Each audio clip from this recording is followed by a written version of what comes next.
Oh yeah, right. I've had a inner tube burst on me, so I've got to replace it. But hey, the tyre on that wheel, it's got a wee bit left in it, but I'm going to change that at the same time, because as you appreciate, I'm sure, tyre changes and inner tube changes are a serious pain in the rectum.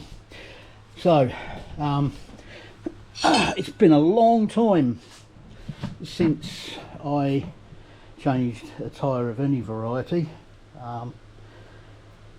and this is a Hyder now, which has some pretty stiff sidewalls.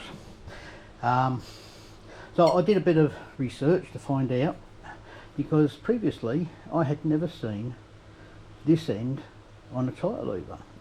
Admit it's close to 50 years since I did this. The other end, and both have their uses. When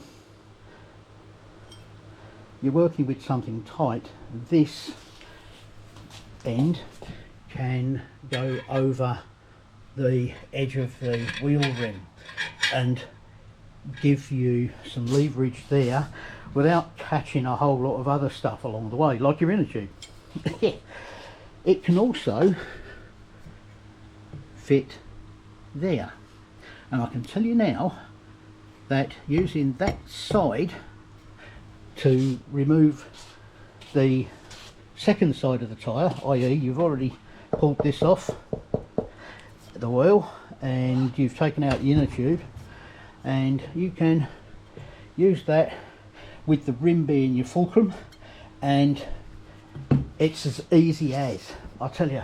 But I looked at maybe half a dozen YouTube vids and did a bit of googling, and the nearest I got to hearing about this was the guy basically said, yeah, you can use them both, blah blah, but I can tell you now, at some stage you will find that that end is exceedingly useful.